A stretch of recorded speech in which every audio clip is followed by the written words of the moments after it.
جیسا کہ آپ کو پچھلی قسط میں بتایا، پرنس فیصل کو کیسے عربوں کے سامنے شرمندگی اٹھانی پڑی امریکہ کی وجہ سے، لیکن اس قسط میں آگے کی اسٹوری آپ جانیں گے۔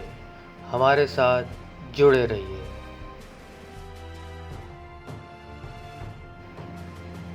امریکہ کی ووٹنگ اسرائیل کی طرف گئی اور اس طرح 4 مئی 1948 میں اسرائیل وجود میں آیا۔ پرنس فیصل کو بہت دکھ تھا کہ امریکہ نے غلط بیانی کی ہمارے ساتھ اور ہمیں پورے عرب میں رسوا کر دیا۔ پرنس فیصل نے اپنے والد کو زور دیا کہ وہ امریکہ سے تعلقات ختم کر دیں، لیکن کنگ عبدالعزیز نے تعلقات ختم نہیں کیے۔ پرنس فیصل اتنا اپسیٹ تھا کہ اس نے جدہ میں ایک امریکی نمائندے سے کہا، اگر میرے بس میں ہوتا تو میں ابھی ہی امریکہ سے تعلقات ختم کر دیتا۔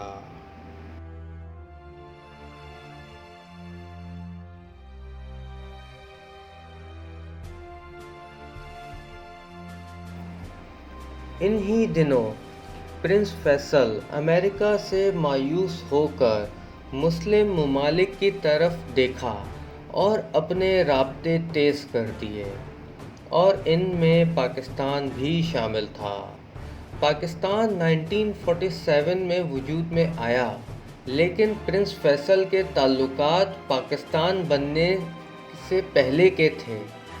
آپ لوگوں کو یہ نہیں معلوم ہوگا، پاکستان بننے سے پہلے وہاں کی جماعت مسلم لیگ سے رابطے قائم کر لیے تھے۔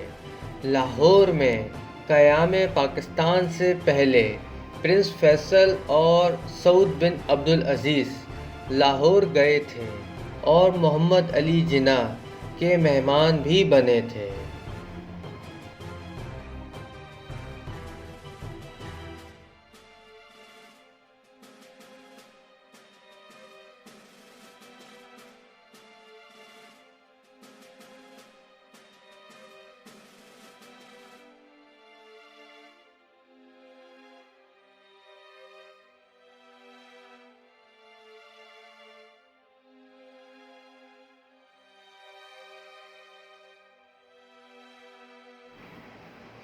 سعودی عربیہ کے بادشاہ کنگ عبدالعزیز جب اپنا جانشین نامزد کرنے پر غور کر رہا تھا تو اس نے حسرت سے کہا، کاش میرے پاس پرنس فیصل جیسے 3 بیٹے ہوتے۔ شاید وہ اس لیے کہتا تھا، اس کے نزدیک پرنس فیصل اس کے بعد بادشاہ بننے کی اہلیت رکھتا ہے۔ وہ اپنے 39 بیٹوں میں سے ہی اپنا جانشین پرنس فیصل کو بنانا چاہتا تھا، لیکن اسے ایک مسئلہ درپیش تھا، اور وہ یہ کہ قاعدے کے حساب سے وہ اپنے سب سے بڑے بیٹے کو ہی ولی عہد نامزد کر سکتا تھا، اور یہ بیٹا پرنس فیصل نہیں بلکہ سعود بن عبدالعزیز تھا۔ یہ پرنس فیصل سے صرف 30 منٹ ہی بڑا تھا۔ شاہ عبدالعزیز جب اپنے بڑے بیٹے کو ولی عہد بنا رہا تھا تو ان دنوں بھی کہتا رہتا تھا، کاش پرنس سعود ہوتا ہی نہ، اور اس کے بجائے پرنس فیصل میرا بڑا بیٹا ہوتا۔ اتنی بڑی سلطنت قائم کرنے والا بادشاہ اپنے بڑے بیٹے کے بارے میں ایسا کیوں سوچتا تھا؟ اور پھر جب اس کا انچاہا ولی عہد بادشاہ بن گیا تھا تو سعودی حکومت کے ساتھ کیا بیتی؟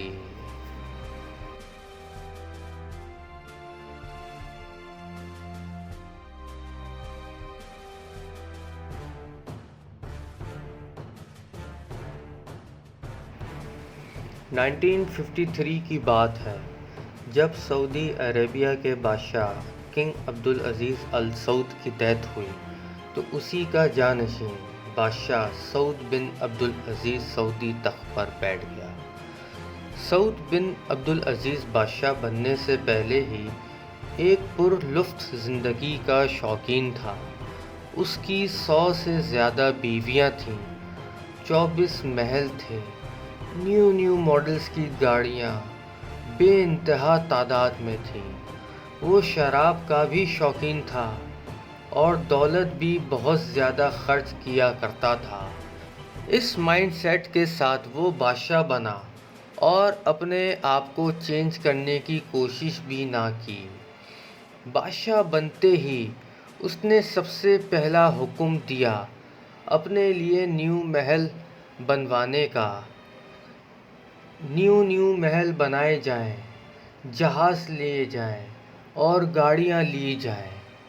اتنا زیادہ فضول خرچ تھا۔ سعودی عربیہ کا کیپٹل ریاض، جو بجلی فراہم کرنے والا پوائنٹ تھا، وہاں سے آدھی بجلی صرف اس کے محلوں میں جایا کرتی تھی تاکہ یہ ہر وقت ایئر کنڈیشن میں رہے اور گرمی کا احساس نہ ہو۔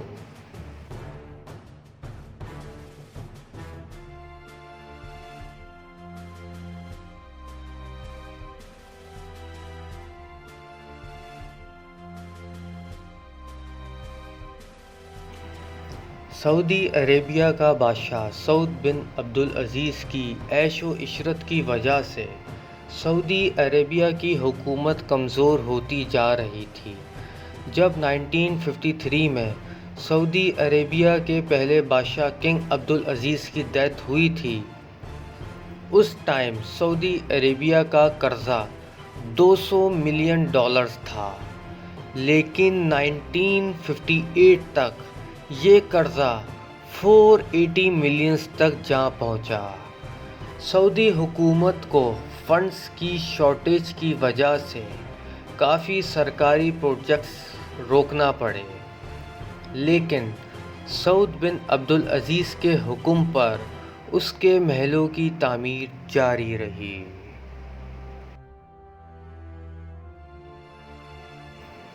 اتنے خرچوں کی وجہ سے سعودی عربیہ کا دیوالیہ ہی نکلنے والا تھا۔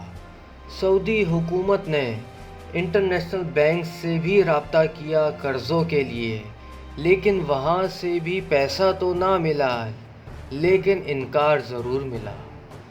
سعودی عربیہ کے باسی اس بادشاہ کی حکومت سے ذرا بھر بھی خوش نہ تھے۔ دن گزرتے گئے، پھر سعودی خاندان میں بھی مسئلے پیدا ہوتے جا رہے تھے پیسوں کی وجہ سے۔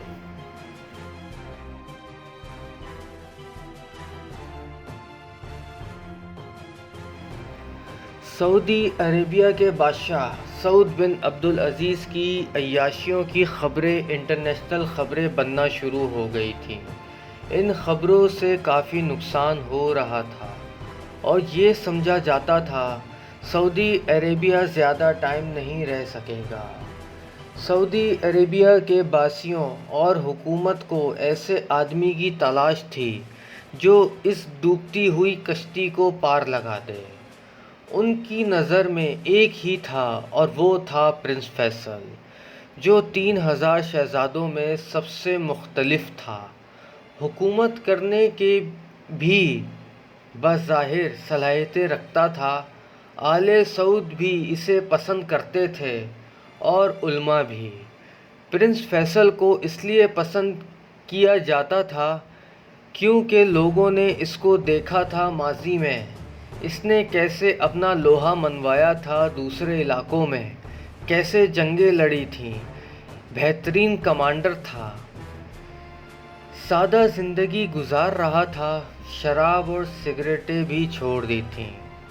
پرنس فیصل اپنے بڑے بھائی یعنی بادشاہ سعود بن عبدالعزیز کے مزاج سے بالکل مختلف تھا۔ پرنس فیصل کی 3 بیویاں تھیں، ایک کی ڈیتھ ہو چکی تھی، ایک سے علیحدگی ہو گئی تھی اور ایک کے ساتھ زندگی کا کافی عرصہ اس نے عفت نامی بیوی کے ساتھ گزارا تھا۔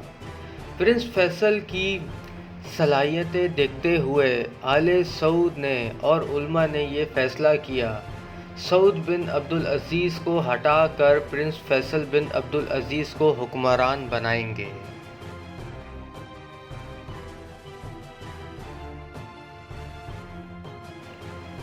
یا کم سے کم بادشاہ کے اختیار لے کر پرنس فیصل کو دے دیے جائیں گے اور سعود بن عبدالعزیز کو رسمی طور پر بادشاہ رکھا جائے گا۔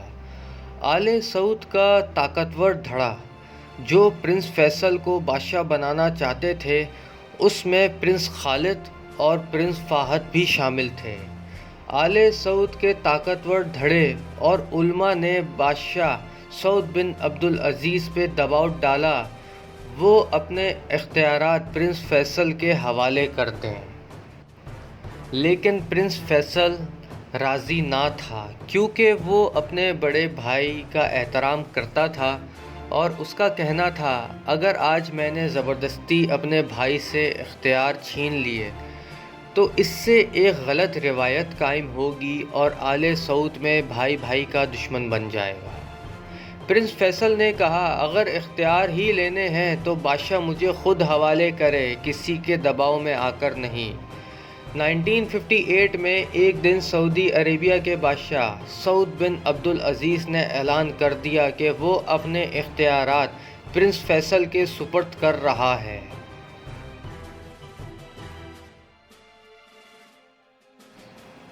پرنس فیصل اب ایک پاور میں تھا، سعودی حکومت اس کے تابع تھی، لیکن پرنس فیصل کو دو بڑے چیلنجز کا سامنا تھا۔ پہلا چیلنج تھا سعودی عربیہ کو معاشی مشکلات سے نکالنے کا اور دوسرا چیلنج تھا ریاست کو ماڈرن بنانے کا۔ سب سے پہلے پرنس فیصل نے آل سعود خاندان کے جو نئے محل تعمیر ہو رہے تھے ان کی تعمیریں روک دیں۔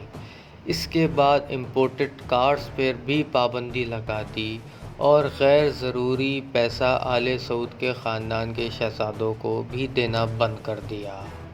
پرنس فیصل نے سعودی عربیہ کی اکنامی کو ٹھیک کرنے کے لیے الگ الگ ملکوں سے ایکسپرٹس بلوائے تھے، ان میں پاکستان بھی شامل تھا۔ ان ایکسپرٹس کی ڈائریکشن سے سعودی عربیہ کی اکنامی گرو کرنے لگی اور تیل کی پیداوار بھی بڑھنے لگی۔ ایک سال کے اندر 10% بڑھ گئی تیل کی پیداوار۔ دن کے 16 گھنٹے پرنس فیصل کام کرتا تھا، سارے ڈپارٹمنٹس کو ٹھیک کرنے لگا اور سعودی فوج کو بھی نیو اکوپمنٹس اور ٹریننگ دلوائی۔